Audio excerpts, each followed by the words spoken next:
This week's podcast is sponsored by Sevenoaks Sound and Vision. Sevenoaks provide expert, impartial advice to their customers and have been doing so for the last 45 years. You can enjoy free UK delivery on all online orders or click and collect from any of their 25 stores. Sevenoaks will also be running a range of unmissable Black Friday and Cyber Monday deals next weekend, so check out ssav.com.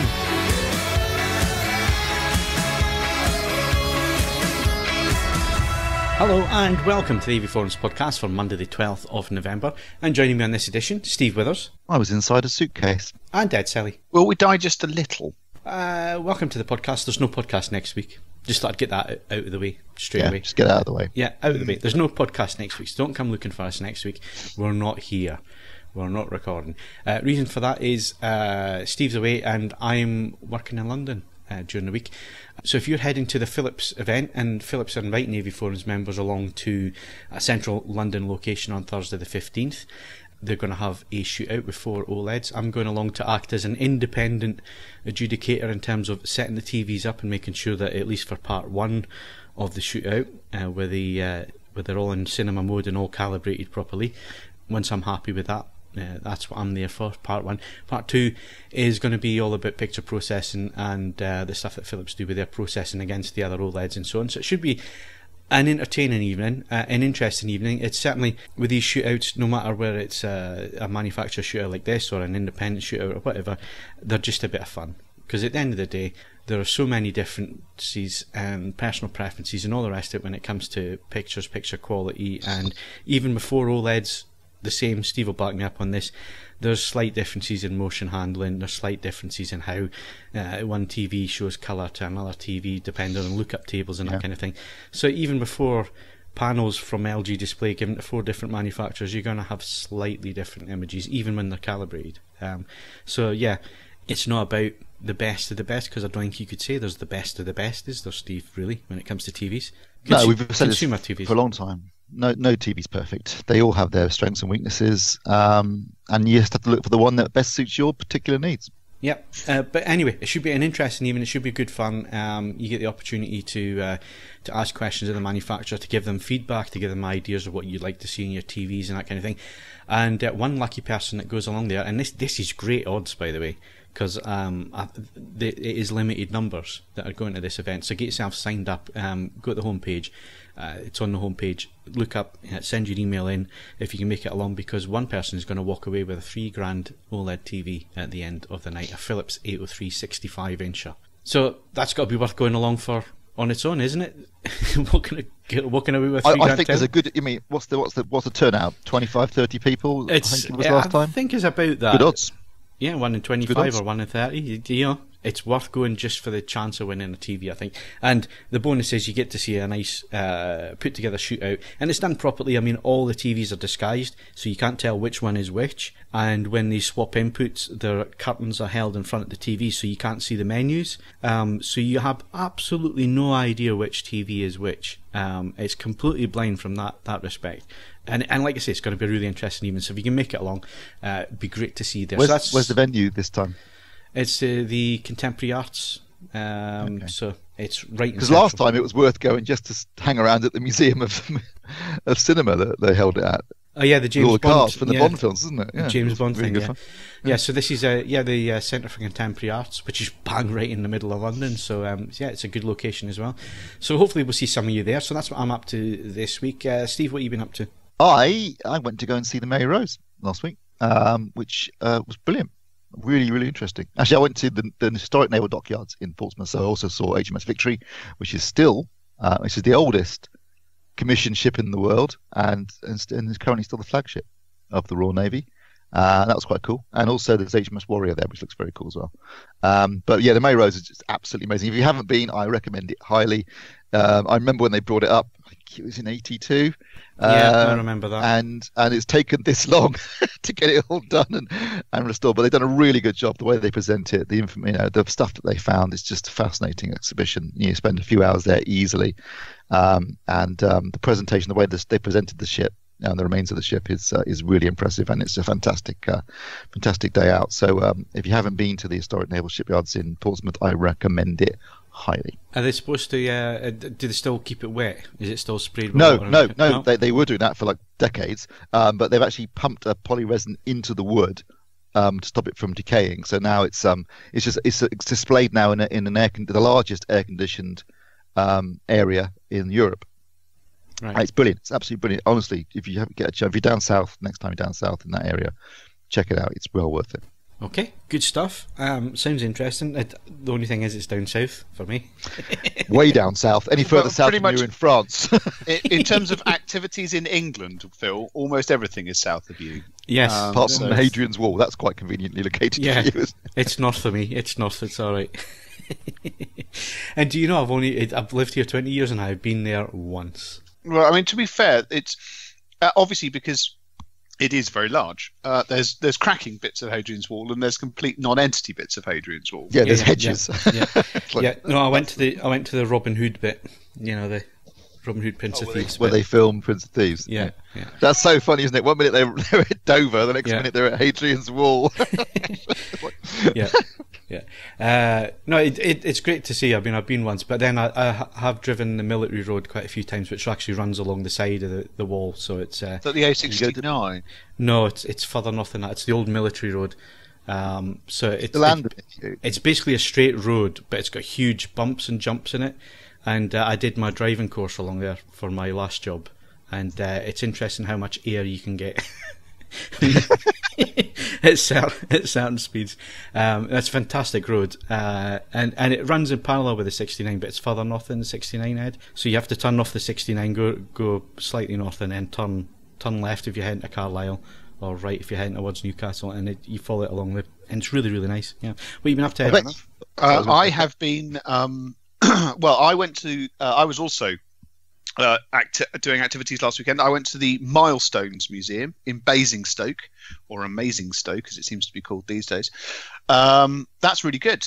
It's about it does sort of transport and historical things, but it's all tied into being local to Hampshire. And I didn't realise that there was a company in Andover, where my parents still live, that used to make steamrollers. I also discovered at that point that I really do want to own a steamroller. They're just so gratuitously mechanical. I like them a lot. And then I just, obviously, as you do, you go on the internet, can I buy a steamroller? The answer is yes, you can. Whether you can actually garage and house that steamroller is another question entirely. These are trifling details. 45 to 50 grand gets you a certified operable steamroller. And I don't know, that's just what are you charming. planning on rolling? I'm not. They're just 10 quality goods. At least potholes wouldn't be an issue for you. No, this is true. Roads wouldn't really be an issue for you. You can make your own. So that was good. Did some fireworks. I attended the fireworks in the town I'm currently living, which was an absolutely brilliant experience. The fireworks display was great, but then the town, pretty much collectively as a whole, decided to stay out afterwards and get wrecked.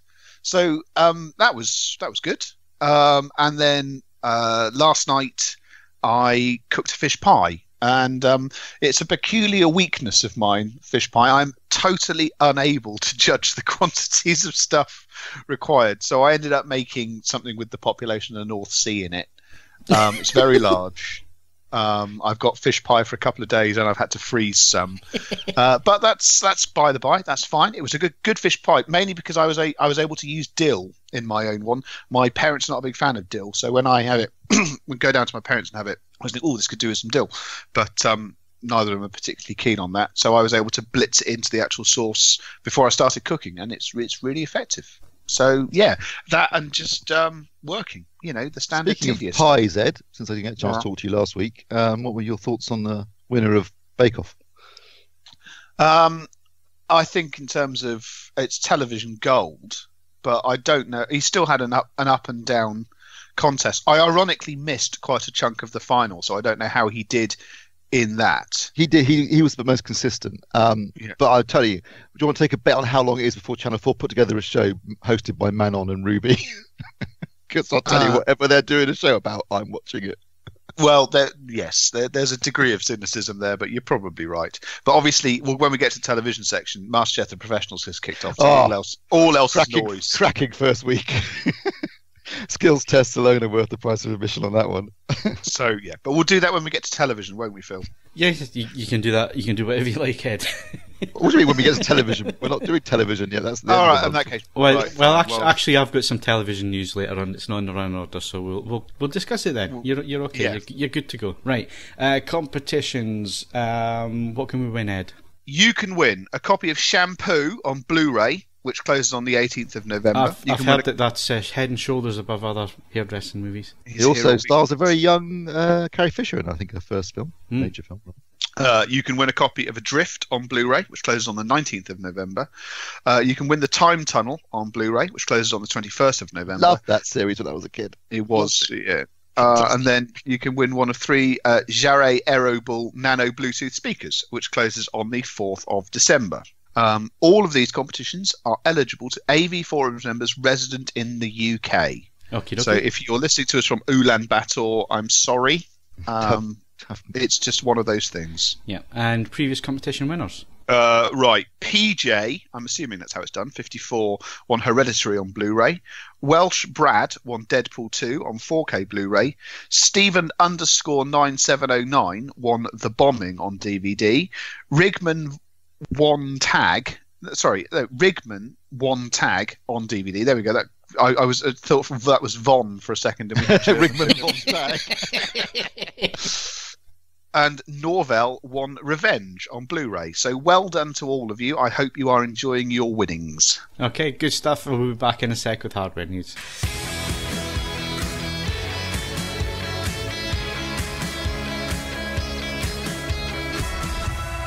Okay, so moving on to hardware news, and we've all got reviews this week, which is great. So this section should be quite interesting. So I'm going to start. It's actually on message for once. Yeah. Unusually. So I'm going to start. I've been looking at 2 4K projectors, either end of the spectrum here. We're looking at one that's just over £1,000 and one that is £8,000. So just a small bits of differences between the 2 of them here.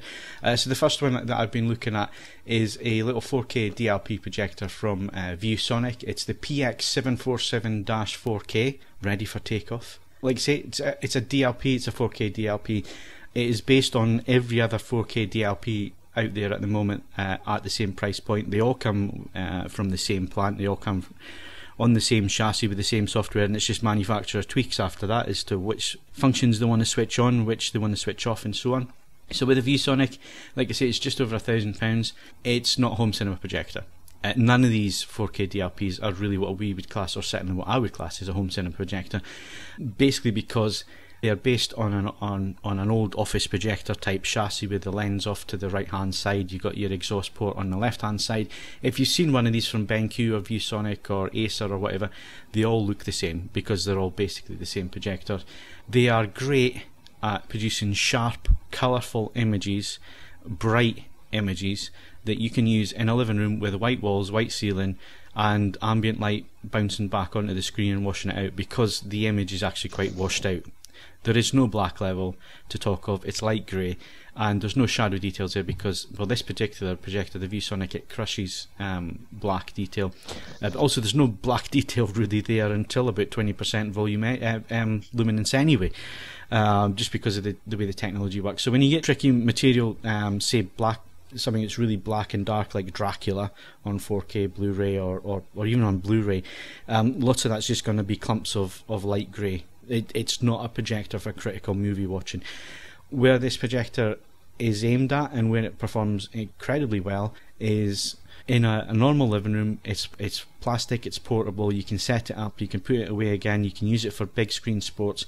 The motion's really quite good on it. It's a DLP, so for things like football and fast moving sports and so on, it doesn't have frame interpolation, but actually it's not too bad when it comes to motion, and certainly there's not a lot of image blur there when you're watching things like football and so on, and you don't get instances where the ball disappears or stutters or whatever. It looks nice and fluid, so you could use it for big screen sports like the Olympics, the Super Bowl, UEFA Cup, all that kind of thing. You can connect your Sky Q box up to it and watch it in 4K. It's not an HDR projector. even though it will take an HDR signal and it has HDR modes on it, it's not an HDR projector. It's just not bright enough to produce anything other than SDR. It can't even hit Rec 709 properly in terms of colour gamut, which is a colour gamut for HD. So there's no way it's going to hit wide colour gamut for HDR, and it doesn't. So, like I say, you can watch HDR material on it. It's just not in HDR. There's no dynamic range there because there's no contrast. But like we say, it's not designed as a home cinema projector. Where it really works is watching animated series, watching stuff like Planet Earth 2, bright sports events, the golf, whatever, and gaming. 55 millisecond lag, but then when you're talking about big screen gaming and that kind of thing, and the type of person who's going to buy a unit like this, you're not talking about hardcore gamers who need the fastest refresh. So actually 55 milliseconds is not too bad. I doubt the majority of users would notice a difference there. Yeah. So for big screen gaming, for watching bright colourful stuff like normal TV, sports events and all that kind of thing, it does what it says on the box, and it's not that expensive for what it does. During the summer you could take it out, shine it on the side of the house, watch the football or one of the big sporting events or whatever. Take it around your mate's house, shine it on a white wall and play games on it. It's really, really flexible, and that's the kind of audience it's aimed at. You could use it in a home cinema if you've got light walls and all the rest of it. It's just you're not getting the best picture quality, and stuff like 4K UHD Blu-rays, because this projector's 8-bit, you get posterization. So something like Blade Runner 2049, the New Vegas scene, which is a real torture test for high quality projectors and displays. On this, it's just posterized to hell. Gradation, all the rest of it, clumps of colour and so on around the light sources. It just can't handle it, unfortunately. But then again, like I say, it's not designed for that use. You could use it for Blu-rays and DVDs. My only thing is, it's a 4K projector, and the use case, do you really need a 4K projector, or could you go and get a 1080p model exactly the same for half the price? The 4K side of things, it's great that they can do it, and this one is the 0.47 inch DMD. It's a 1080p. That's the one that flashes it 4 times, isn't it? 4 times. So it's a 1080p projector natively, but it flashes 4 times to create the 8.3 million pixels, and it's really clever. It really is clever. It fools your eye. It's amazing that it works at all, really. But the thing is, it has to use an RGBW color wheel, which means you do see rainbow, because it's not an RGB, it's an RGBW, so red, green, blue, white. It's not quite as fast as an RGB colour wheel as well. The other thing is that obviously the colour gamut is not as wide, and this one doesn't have the special coatings on the colour wheel to push it out to Rec 709, so it actually doesn't quite make it out to 709. Red energy is good, but as soon as you get to yellow, green and cyan, it's really quite clipped back quite far, to be honest. So from that respect, it's not going to be the most accurate. But I think the user base that's going to buy this is not going to be bothered by that one bit. Like I say, you watch Planet Earth on it and so on. Looks great, looks fantastic, nice, bright, vivid images. And because you're using it in a normal living room, it doesn't matter that the blacks don't exist, because the image is going to be washed out anyway. So that was a ViewSonic. I scored that as a 7 out of 10, and basically I got a 7 out of 10 because for the use that it's designed for, its intended use, it does what it says on the side of the tin. But obviously there's lots of caveats in there about, mediocre black levels, no shadow detail, don't use it for home cinema stuff. So let's go to the other side of the spectrum, the Sony VW570ES, which is a native 4K projector. It is the first native I've seen this year. This one replaces last year's 550 model, and the 360 model is no longer available. It's now the 570ES. The one below this is now the VW270, and then the one above it is the VW870. So this is smack bang in the middle of Sony's range. Like I say, it's native 4K. It's $8,000 in price. I am still reviewing this. So I should be finished in the next couple of days, but I thought it was worthwhile talking about it because I have done all the measurements on it. I've done a lot of the motion testing and so on it. The only thing I need to do now is just sit and watch some favourite films on it and just make sure that I haven't missed anything, really. In terms of image quality, the first thing you're going to say is, how does it compare to the JVC? Well, I haven't seen one of the new JVCs yet, and it looks like there's a delay on the new JVCs, certainly coming for review, so I'm not expecting a review sample. I think underestimated demand for their projectors. Yeah, just a bit. They've sold every single one they've made. Yeah, so they are out there, they're being sold to people, but in terms of getting hold of one for review and so on, it looks like late December and probably more than likely going to be January before we see that. So I haven't had the opportunity to put it up against that. I did have it side by side with my JVC X7900 just to see what it was like in terms of black levels and so on. So the way that Sony varies is it doesn't have quite as impactful the black level in terms of really inky blacks. It's slightly lighter than the JVC, but what the Sony does really well is how just above black detail is shown, whereas the JVC does have a tendency to crush that detail a little bit. It takes a lot of setup to get it to look really good from that respect, but Sony out of the box straight away, that is a strength. When we're saying that about black levels, I mean, I am really nitpicking there. I mean, I would quite happily live with this Sony in terms of black levels and contrast and dynamic range. It really is a stonking image against the 7900. The 7900 has the better dynamics if you're really looking at it, but then the 7900 also has that JVC look, which the Sony doesn't have. The Sony has what I'd probably call a cleaner look, so it doesn't have quite as much image noise. I mean, Steve will know what I'm talking about here. So the JVC has a little bit more noise in the image from the DILA chips, whereas the way that Sony do this with SXRD, it's a cleaner looking image. In terms of picture modes, it's like comparing film with digital, isn't it? In some respects. It is a little bit. More film-like quality, one's got a more of a digital quality. And I don't mean that as a negative way. I just mean no, if you like absolutely. that kind of really sharp digital image, you're going to love the Sony. Yeah, absolutely. And like I say, the Sony, in terms of shadow detail retrieval, in terms of mid-tones and so on, with HDR material, it looks sublime. It really does. It looks really nice.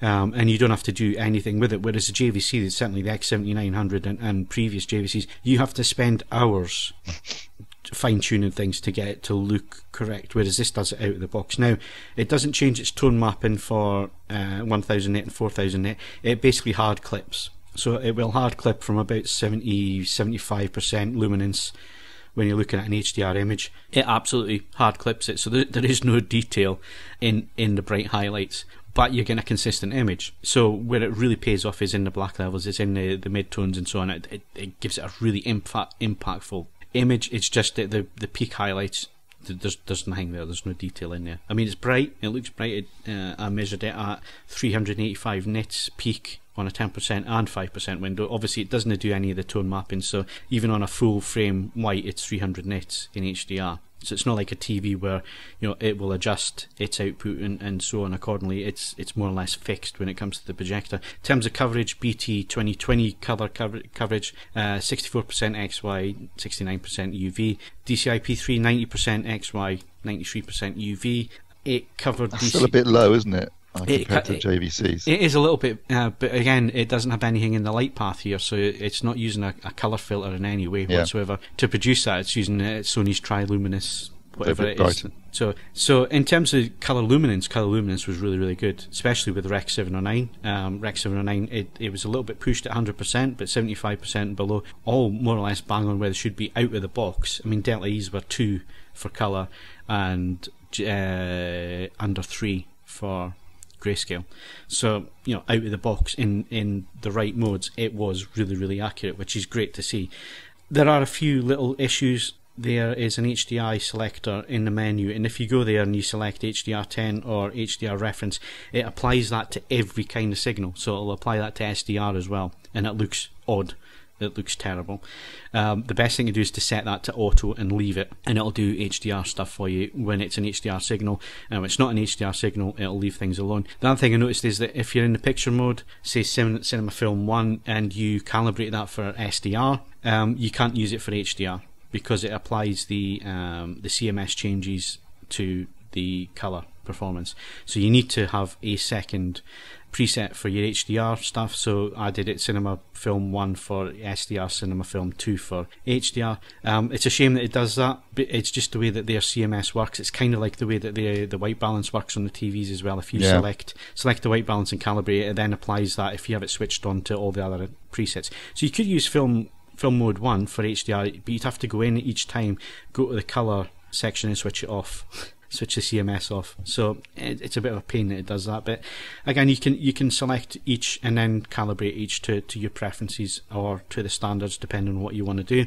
It's a really, really good quality projector. It should be for £8,000. It's got a really nice glass lens in there. Images are super sharp. Video processing absolutely nailed everything. Didn't find any issues with video processing whatsoever. There are some nice little features on there, like motion flow. Sent that to True Cinema, and it does 24p material, absolutely spot on. No issues with judder or anything like that isn't already in the source, or image blur that isn't already in the source. A cracking projector, but it's £8,000, and you know, the JVCs are coming to market. We haven't seen them yet, but the only one we've seen, Steve, is the top of the range 18 grand machine, which is a bit unfair to try and put it up against that. I'd really want to get the is it going to be the N7? N7's the closest, £8.5 grand. Yeah, so it's going to be the N7 against this one, really. So I'll speak to Sony, see if I can get it back when the N7 comes through, and put them together and see what the differences are. Because, like I said, there's no such thing as a better one. It's whatever suits your environment, what you want to do, and what you want to get from them. But in terms of HDR, it's the first sort of projector I've seen for a while where it does everything for you. It does hard clip, but there's no way around that. If you adjust the contrast, which you can do with this to bring the detail back, but you're then going from 60 to 43, and what it does to the EOTF curve as well is makes it really, really dark. Now, the other thing is the dynamic iris, which I'm never a fan of dynamic irises. There is one on here. When you switch it on, it basically, if you put a full black field on, it dims it completely to black, so your measurement is 0.001 nits. It's completely black. Yeah. If you switch it off, then obviously the black 4 raises to 0.0105. So there is quite a bit of difference. That's not bad, though. But it's still actually for a projector. Yeah, for a projector, it's really good. So the DI does that, but it only does the full fade to black after a few seconds of 9 being on screen. So it doesn't dynamically do that fade to black like a CRT projector would. You get that lovely inky, fade to black. It doesn't do that. It takes about a second or whatever for it to then apply a fade to black. It will fade to black, but only when there's absolutely nothing on screen anyway. In between hard scenes and so on, I didn't notice it working whatsoever in the full. And normally in the past, I would switch dynamic iris off because I want a consistent image. I didn't notice anything negative with the dynamic iris on full. And personally, I would have been quite happy to sit and watch it with it on. Whereas normally, I like to manually set the iris control. So again, that's another positive. They've been working on that tech. You can't hear it either. So yeah, really, really good projector. But it should be for £8,000. It's going to find its market quite easily in the custom install side of things. That's where it's going to do its volume. But yeah, if you're looking for a high-end home cinema projector, put this one on your demo list along with JVC's N7. You've got a choice of two. Yeah, because it really is a cracking projector. It's really, really nice, and I'm going to look forward. It's going back on Tuesday, but I'm going to look forward to spending the weekend watching some favourites and also catching up on some stuff I haven't seen yet, because it really is a nice high quality projector. So yeah, I don't know what I'm going to score it yet. I'm going to wait till after the weekend and then put everything together. But it's difficult, isn't it? Because you'd really ideally want to have also seen the N7 to have a point of reference, a comparison. Yeah, that's a problem. For the two projectors, and it's a scoring it at this point when you don't know whether the N7's better or worse. It's tricky, isn't it?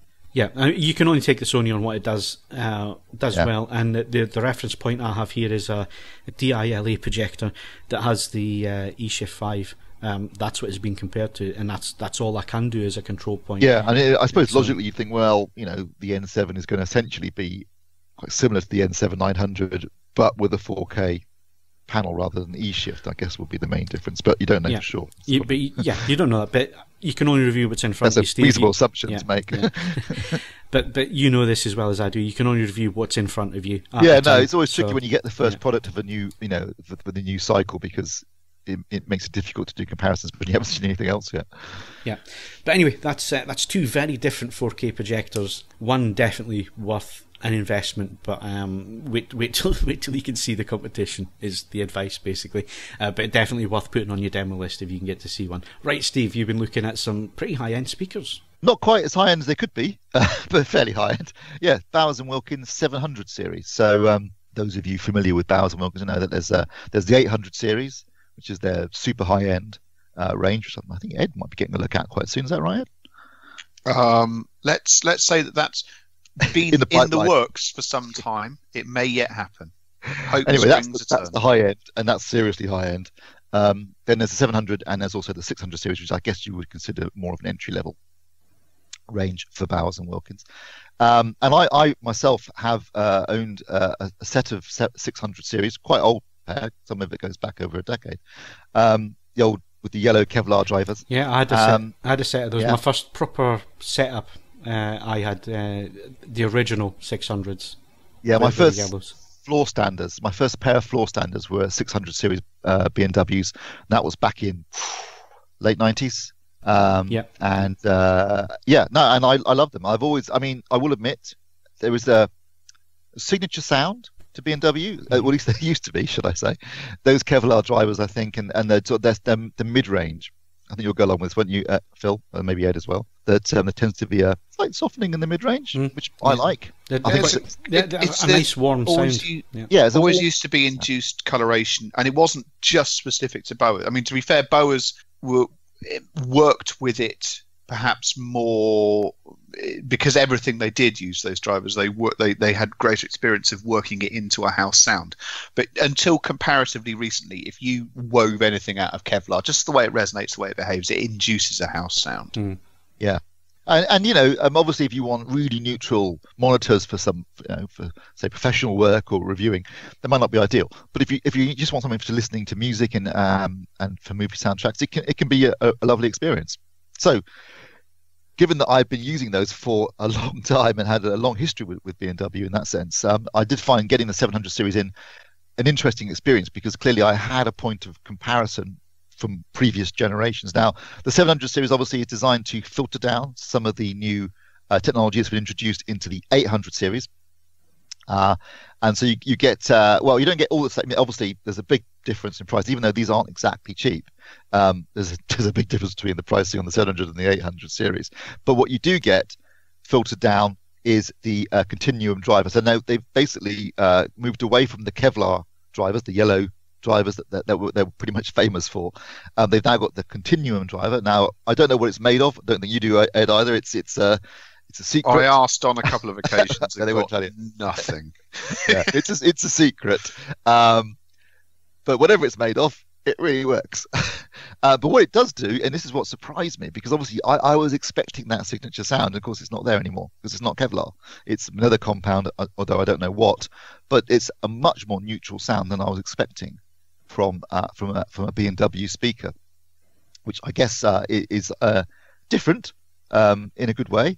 So you get I'd say a slightly more detailed sound than I did previously. But I've got to say that the quality of these speakers, they really have delivered a superb quality speaker. Not just, I mean, as you'd expect from B&W, they're beautifully made. I had the glossy black versions, which are absolutely, think you've got to handle them with gloves on. If you don't, they are filthy. But they look gorgeous when you keep them clean. And beautifully made. And they sent me a 5.1 package. So there's obviously a range of speakers available in this series, but they sent me the 704 floor standards, which is the sort of the lowest of the 3 floor standards you can buy. I think it goes 706, 705, 704. They also sent me the 707, which is a pair of stand mount speakers. So I use those for the surrounds. And there's also the HTM 72, which is the center speaker. And then they sent me a DB4S active sub. So nice. That system will set you back 4,750 quid currently. So not cheap, but they're not outrageously expensive for a top quality 5.1 system. And obviously they all use the continuum driver, so there's a tonal balance to the system. I mean, it's not perfect. Clearly, if you're going from 2 floor standards to a center speaker, you're going to notice a difference in tonality as you shift from one across the front soundstage. But there is a more of a tonal balance because of the use of the similar drivers. They've also got the an aluminium double dome tweeter, which is there are differences between the 700 and 800. So the 800 uses the diamond dome, but this is a cheaper version clearly. And also they don't use the full-on aerofoil found on the 800 series. They use a slightly different version, again because of cost issues. But they have filtered in a lot of the tech from the higher end speakers, and the results really are superb. I was gobsmacked. I thought they were a fantastic speaker package. Really beautiful sounding speakers. Really worked well together, and beautifully made, look gorgeous. Even if you're not a fan of B&W, I think you'd enjoy them. But I think if you're a B&W fan, then this is definitely an evolution in terms of performance, and one that's worth pursuing. So you didn't have the 705 in No, your you reviewed set. those, right? I did review those, yes. What do you think? Most of my thoughts mirror yours. I would say that whilst there is, there are gains in neutrality, I still found, in many regards, it's a more fun-sounding speaker for me, who's never necessarily been a stand-up fan of the classic Bowers and Wilkins presentation. I thought it was much more lighter on its feet and just prepared to have a good time in a way that certain older designs weren't. So yes, I think that's a very, very fine speaker indeed. It would be. I echo your thoughts that fundamentally you get what is on the recording, provided that the partnering equipment is doing the same thing. I just think it manages to do that without being an out-and-out broadcast monitor. There's still the ability to flatter slightly poorer material. In some respects, it's the best of both worlds, isn't it? Because you get a degree of neutrality, but you also get a degree of fun. And I think for most people, that's what you want. Most people aren't using speakers in a professional sense, or trying to analyze and review, say, a disc or another piece of equipment. So whereas you might want, I used to have 600 series. I don't have them anymore because I've replaced them with MK 150s for that very reason. I wanted something more neutral for test purposes. But I think if you're just an average punter and you want something that's going to be relatively neutral but also fun, these are right up your street. The other thing I would say is that they're built like Swiss watches. They are so nasty. And it's the difference. Don't get me wrong. Most British audio companies, this is not a point for naming and shaming, are able to make product that feels solid, well engineered, and well assembled.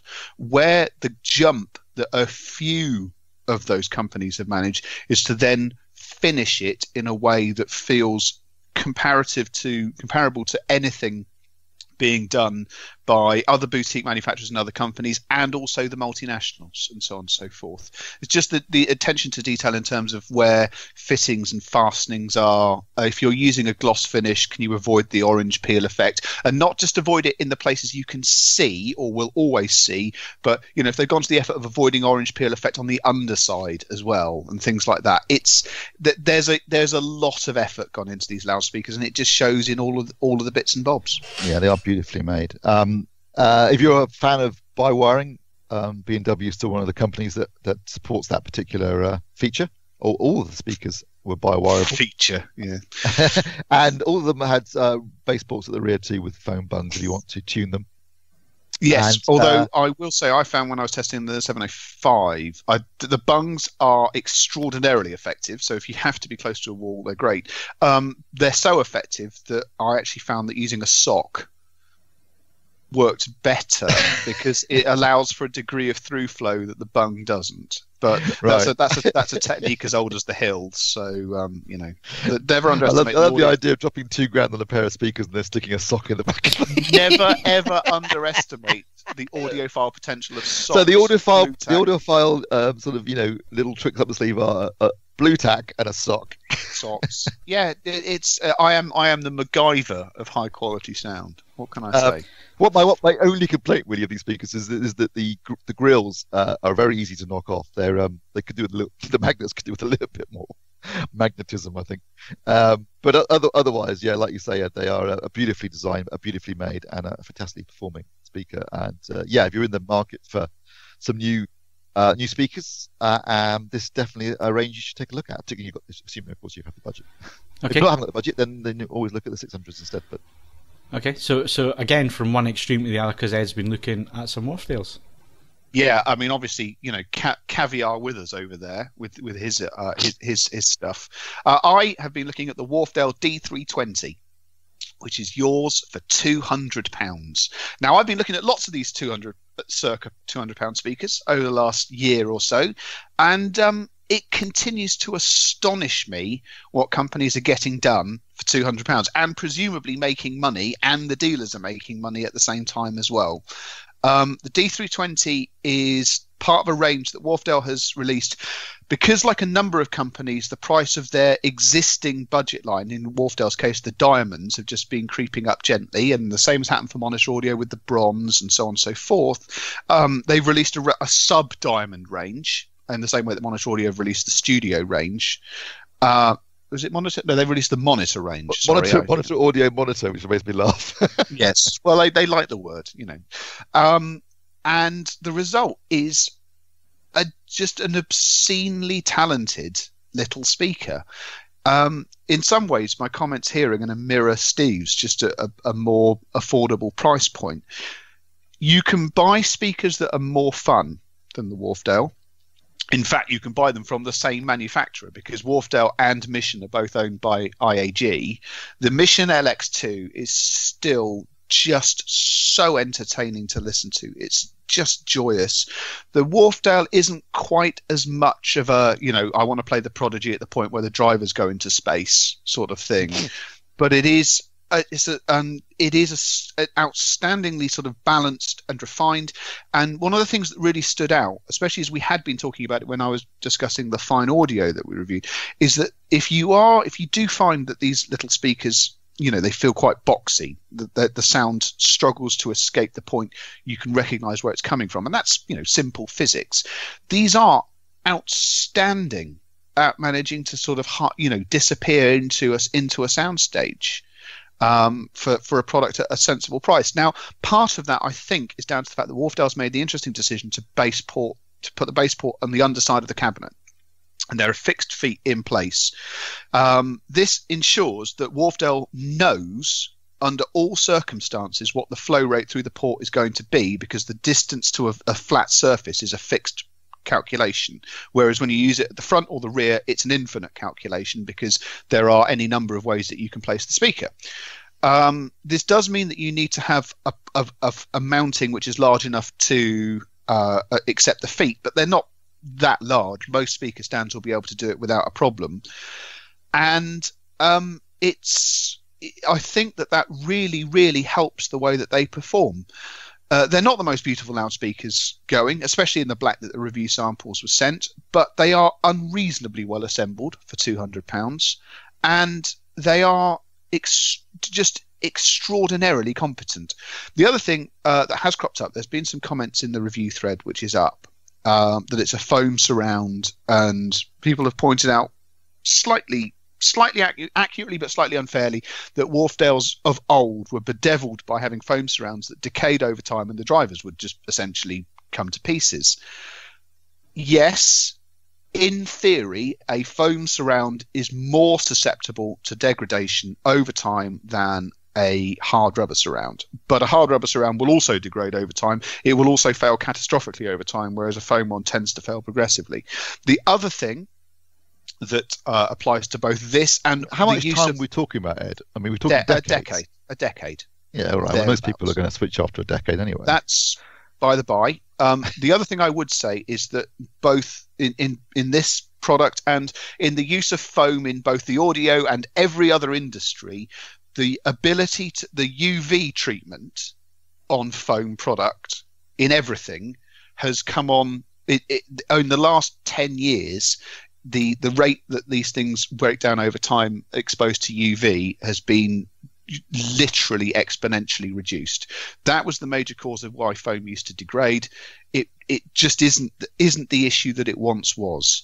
I mean, Steve makes a valid point. If you are looking at getting 10 years out of a £200 pair of speakers, I think they'll do it without breaking sweat. I think they'll do longer than that without breaking sweat. But to be honest, I don't know what other £200 products you might be pinning those sort of hopes on. Yeah. So, but I think these have got a better chance than almost anything else. And no, they are extremely good. And as I point out in the review, there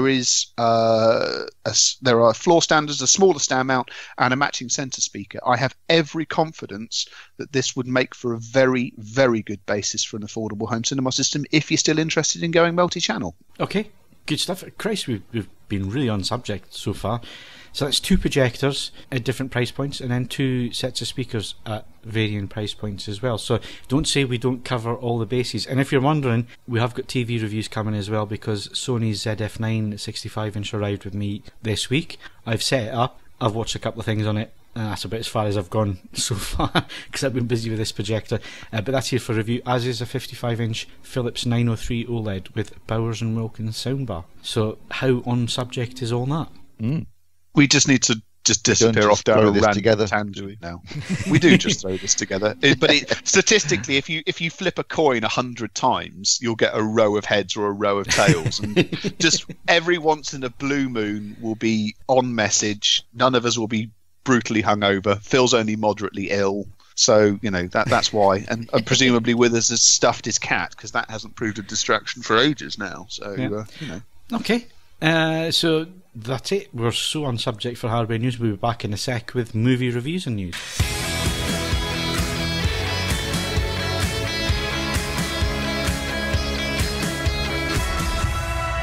Okay, so movie reviews. We actually went to Steve went to the cinema this week. So what did you go and see, Steve? I went and I saw Overlord, which is a horror film set during the D-Day landings. Set just before, actually, because it involves a 101st Airborne Division group of troops, paratroopers, who obviously were paratrooped in the day before, the night before, shall I say, in order to blow up key installations before the troops and the air cover turn up the following day for the actual landings. Whilst on their mission, they encounter a bunch of Nazis who are conducting experiments in a church that involve the undead. So basically, it's a Nazi horror film, a Nazi zombie horror film set during the D-Day landings. There's very few words in that aren't immensely appealing, are there? Well, who wants more? What more could you want? And I tell you what, going in the cinema, I thought, get in. It's an 18 certificate. Thank God for that, because these days you have to go some to get 18 certificates. I knew I was in for a treat, and it is pretty violent and gory, which is great because you want that in a horror film. It's got an absolutely titanic soundtrack. I'll tell you what, regardless of the quality of the film, I'll definitely get the disc because it's going to sound bloody amazing. Honestly, the soundtrack's fantastic. It looked good too. It's going to be a great looking and sounding disc. It's got a largely unknown cast. It's shot in the UK. Most of the actors are actually British, portraying Americans. There's a few Americans in there too. And none of them are particularly famous, apart from Bokeem Woodbine. He's in it for about 10 minutes. My one complaint, and I know this is churlish because it's a film about Nazi undead soldiers, but the American army was segregated during World War II. You would not have had black soldiers with white soldiers in the same regiment platoon. And you Steve, they're fighting the undead. I know. I'm all for diversity, but it really pisses me off when they just throw it into films and makes them historically inaccurate. But I appreciate there also weren't any undead Nazis in World War II. So I'm prepared to let that fact go because, it's obviously silly anyway. And the cast are good. They are great fun in it. And I actually really enjoyed it. I gotta say, I enjoyed it because it's brutally violent, it's horribly gory, it's got some good performances, it looks and sounds fantastic, and it's a stupid plot, but it's done in an entertaining way, and it was good fun actually. I'd definitely give it a solid 7. Might even go to an 8 just because I think it did look and sound brilliant. And, the opening parachute jumps, soundtrack on that was fantastic. Even later on when they used the gunfire, really loud guns, the way guns are in real life. I thought it was great. And it doesn't hold back on the gore and the violence. And I think in a World War II horror film, you'd want that. So I'll give it a thumbs up. Magic. Okay. I won't be going to see it because it's in the cinema, and I'm not actually very good at watching films of that nature. But nonetheless, it's pleasing to hear that it takes its silliness and makes it loud and runs with it. So good. Yeah. Okay. So if you're interested, you're recommending people go and see that if they're interested, then, Steve. I think if you like horror films, you'll have fun. Just don't expect any historical accuracy, obviously. But as far as I'm aware, there weren't any undead zombie Nazis in World War II. So okay, and let's face it, it would be strategically unsound to have something that militarily sensitive close to a point where there was an outside chance, even if you thought the invasion might have been in the Pas-de-Calais, that still brings you quite close to the front line doing it in a village in Norway. Yeah, I'm not entirely sure who was in charge of this operation, to be honest, and I don't think they really thought it through. Because the zombies don't seem very controllable. But anyway, I think the whole basis of soldiers is that they do what they're told. I would pay good money to have Anthony Beaver watch this film. Yeah. Anyway, yes, it does exactly what it says on the tin, and I don't suppose you can ask for much more than that from a horror movie, really. I didn't get that reference. Anthony Beevor is he's probably the foremost living military historian. He's written books on the invasion of Crete, Stalingrad, the fall of Berlin, the invasion of Normandy. His Overlord book is an excellent overview, Phil, if you suddenly fancy ploughing through it. The latest one is on the Battle of the Bulge, which was pretty good. I don't know what he's doing next, but it's extremely readable, generally presented without undue bias, and he also avoids saying stupid things on Twitter. So he's got a lot going for him as a modern day historian. Okay, right. I just wanted to clarify that because that went straight over my head. Right, films opening this week, Steve. Yeah, we got Fantastic Beasts: The Crimes of Grindelwald. Obviously, sequel to Fantastic Beasts and Where to Find Them. Slightly clumsy title, I've got to say. We've got more of Newt Scamander. We got Jude Law playing a young Dumbledore, young gay Dumbledore, as it turns out. And we've got Johnny Depp as Grindelwald, who was revealed at the end of the previous film, so that's given away that surprise if you don't already know, who plays the main villain. Set in, I guess, the 30s. The first one, I think, was in the 20s. This is the 30s. And I suppose the plot, I mean, elements of this are known from people who've seen or read the Harry Potter books and seen the movies. But he's essentially kind of like, the wizard version of Hitler. And there's a big war in the wizarding world that seemed to mirror the same time frame as the war that happened in the real world with World War II. So Newt's got to go and find Grindelwald and help Dumbledore capture him after he escapes, because he's arrested at the end of the previous film, but he escapes and starts causing chaos. And I think most of the cast are back from the previous movie, which is good because I actually liked the other characters, the American the characters they introduced in the States. This one's supposed to be set in Europe rather than America, France predominantly, by looks of the trailer. But I'm looking forward to it. I enjoyed the first Fantastic Beasts. I thought it was quite good. This is obviously written by J.K. Rowling. They're going to milk this particular the Wizarding World, as they call it now, franchise as much as they possibly can. She's got a bunch more films lined up, I think. I guess will ultimately lead into the rise of Voldemort the first time round. But I'm going to go and see it in IMAX at the Odeon in Cardiff because I fancy a good picture and sound again. And I'm looking forward to it. Okay. Also coming out, we have a remake of Suspiria, which is an Italian horror film from the 70s, starring Dakota Johnson. And starring Dakota Johnson and Tilda Swinton playing a bloke. They actually kept that a secret for a long time and claimed he was an actor, but it turned out to be Tilda Swinton in a lot of makeup. But she does look quite convincing, I have to say, as an old guy.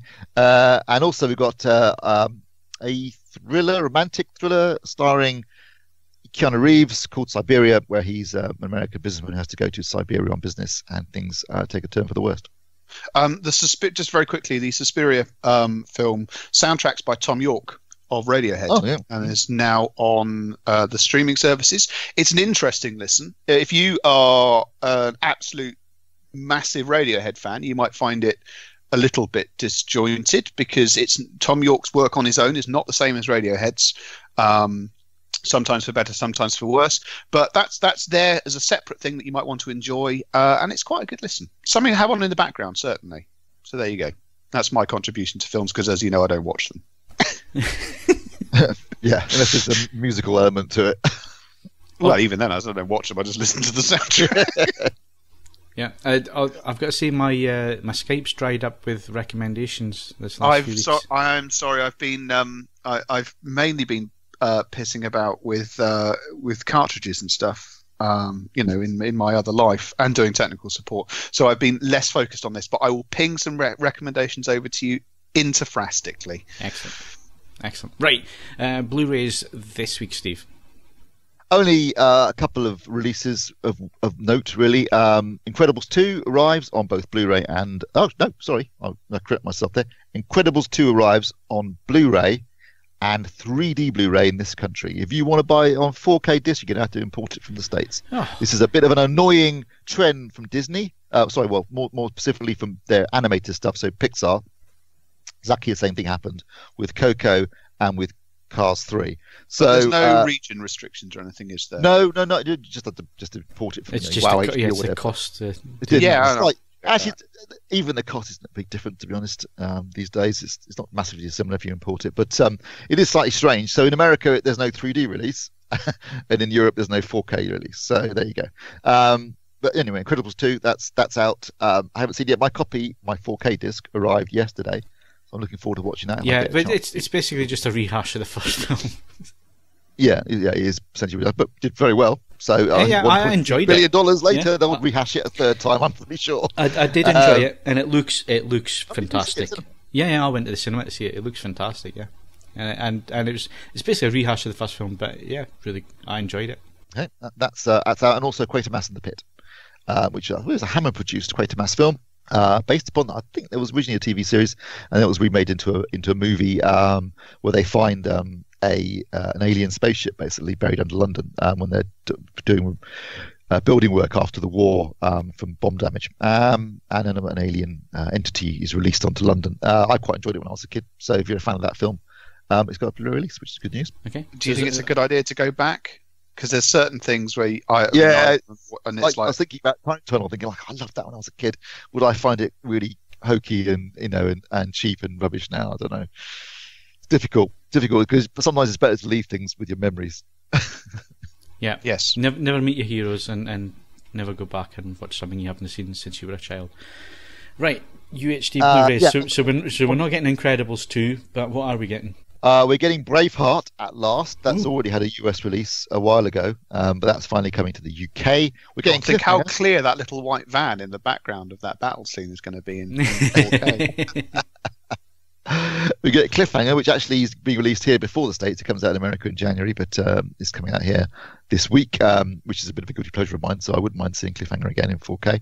Also, First Blood, which I've already ordered from America because I think it's a great film. And with all these films, you're talking about 4K scans of the original camera negative, so they're going to look great in 4K. First Blood is a cracking film. You also get Rambo: First Blood Part 2, which, although it's written or co-written by James Cameron, I think it's a bit rubbish. And the bizarrely titled Rambo 3, because it's either be Rambo 2 or First Blood Part 3. But Rambo 3 makes no sense because what happened to Rambo 2, which is Cobblers, where Rambo's running around in Afghanistan. It's absolutely fabulous. As a piece of cold, as it's frozen in propaganda. Yes. Remember, back then they weren't the Taliban; they were the Mujahideen. Yeah, so exactly. They were brilliant. The First Blood Part 2, he wins Vietnam. He fights Vietnam and wins it. And in Rambo 3, he chats up with Al Qaeda and the Taliban and beats the Russians in Afghanistan. So there you go. First Blood's brilliant. First Blood's a cracking, film about an action film, but centered around a real thing about, Vietnam veterans returning to America, being affected by the war. The sequels are just pure popcorn rubbish.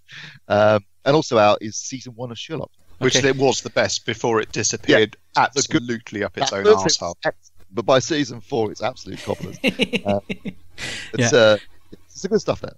Yeah, I'm glad Braveheart is now on 4K because it does look fantastic. It looked fantastic on the Blu-ray, so I'm really looking forward to seeing it. But the problem is, it's like Overlord that you went to the cinema to see. It is absolute hokum. So yes, there's no historic accuracy whatsoever in that.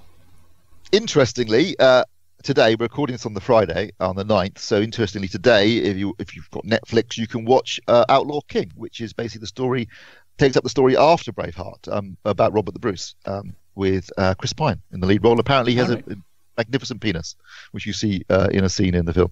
It's got all. Oh God! The film got showed at award ceremony, festivals, and all everyone was talking about was the size of his knob. Never let it be said that we don't find information that you just don't find in the mainstream reviews. Yeah. And before we finish on 4K discs, I just want to say that if you haven't bought 2001 yet, get out and buy it immediately because it looks absolutely incredible. It's probably, I think, the best looking 4K disc I've seen yet. Shot on 65mm, they've done a beautiful restoration in 8K, created a 4K release from that. Very sympathetic use of HDR. The level of detail is just astonishing. The blacks are pitch black. The colours are just, the use of colour in the film is just incredible. I mean, the blood red scenes of Howard's murder. The scenes on the moon are almost black and white. It's quite an incredible use of color, almost abstract. And the detail is so incredible that, the scene of, I don't know if you're familiar with the film, but there's a scene where a pen's floating in zero G.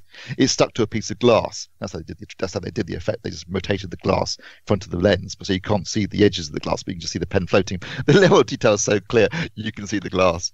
Right. Which I've never seen before. I'm very familiar with this film, and it's there's stuff in it I've never seen before, and it just looks unbelievable. It's a beautiful package.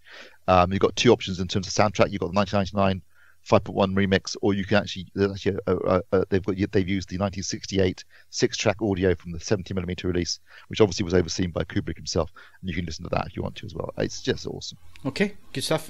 You just cost me money now. I'm going to have to go and get that. Oh, you got to buy it, Phil. If you haven't bought it, why not? Been out 2 weeks. Yeah, well, I've got a new car to pay for, haven't I? So I've been saving my pennies, but I'm going to have to go and spend some on that. Right, TV stuff. I need to thank Mikey on Twitter. He gave me the heads up on this one. The new BBC Wildlife series that kicks off this weekend, called Dynasties, however you want to pronounce it. It's going to be shown in 4K UHD on BBC iPlayer straight after the episode is aired. So this is for the whole series. It's the first time the BBC have done this. So just make sure you've got best quality selected in the picture quality area of iPlayer, and it should pop up straight after the episode has aired in 4K UHD. So this isn't a test anymore. This is actual. This is the first series to actually go with it. Now, it doesn't say HDR, it just says 4K UHD. Well, it's still a step in the right direction. Your TV will go into HLG mode if it's you'll know that. Yeah, but again, thanks to Mikey on Twitter for bringing that one. Giving so me when's that broadcast? So that goes out on Sunday night, the 11th of November. So okay. Yeah, be worth keeping your eye out for that. And obviously, it should be on the iPlayer for at least 30 days. So you've got plenty of time to catch up with it. And I think there's 4 or 5 episodes in this series. So yeah, it's your usual David Attenborough high quality wildlife stuff. So it should look absolutely amazing.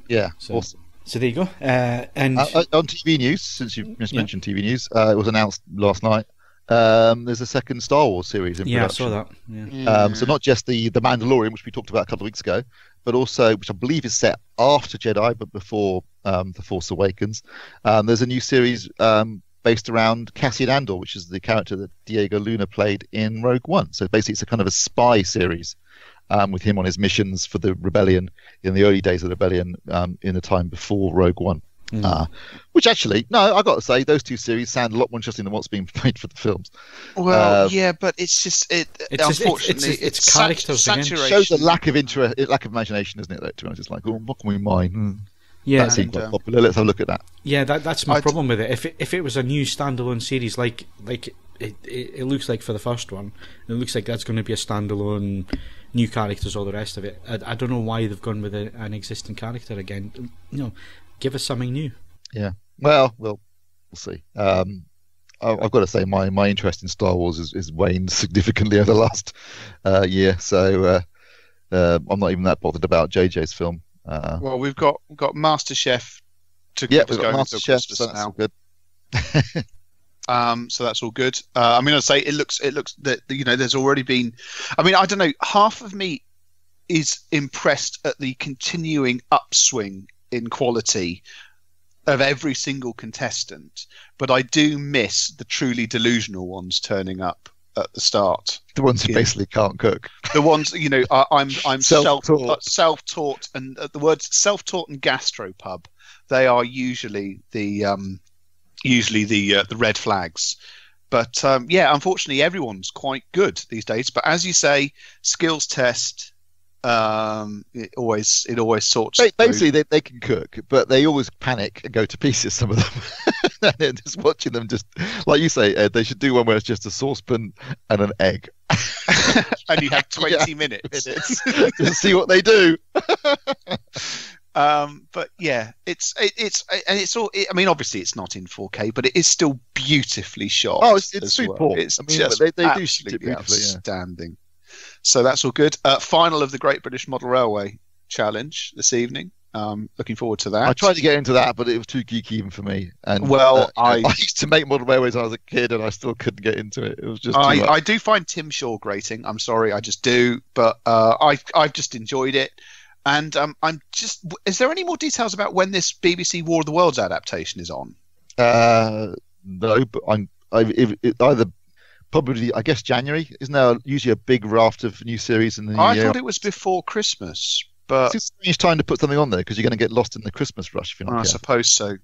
But it looks brilliant. It looks like Downton Abbey with Martians, and frankly, that's what Downton Abbey should have had from the very start. Yeah. So I'm enjoying Lift Drummer Girl, which is on Sunday nights on BBC. I don't do telly on Sunday nights. It's music on Sunday nights, or I go out and get destroyed. The first is the one about the mission to Mars, and Yeah. it starts with the mission blowing up, or the first mission blowing up, and then there's a investigation and sort of stuff, and then I realise it's like all about characters and human development and this sort of stuff. I thought 8 episodes. When do they get to Mars? I looked at the Wikipedia. They launch at the end of the last episode. I'm like, sorry, I'm not spending 8 episodes, and we're not even going to get to Mars. So that one went right out the window. I've abandoned the first, but there's already loads of other TV to watch anyway, so I could do without another series, frankly. Well, there you go. We've even got some free and vaguely on subject television stuff done as well. So we are truly. This has been outstanding. And then we've got a week off to focus and work out what we're going to do in 2 weeks' time. We won't do. No, but the principle's there. Knock something up the day before. Yeah. So. Yeah, why not? What's this Serenity that's coming to Sky, Steve, in November? That's not Serenity That's as in... nothing to do with the Serenity you're thinking. No, never. But I'll tell you what is back quite soon, I think in December, the Orville, which I'm looking forward to. Oh, right, yeah. Yeah, I've been missing that. Up for that. And then in January we've got Star Trek Discovery. Not too sure about what way that's going to go, because obviously I'm not going to spoil it for people who haven't seen the series yet, but that last scene at the end of the series, it could go one or two ways now. Well, you've seen the trailer, haven't you? No. Oh, there's a couple of trailers with that character in them, sort of. Yeah. Well, it was always going to go that way, wasn't it? Really, where else was the prequel going to go? I mean, given that she's our adopted sister that never got mentioned ever before, it's I don't know. I mean, I enjoyed it anyway. It makes sod all sense as a prequel to Star Trek, doesn't it? It's absolutely, and it's not Star Trek, which is why I enjoyed it. When I was first watching it, I was thinking like, oh, I know what they're going to do.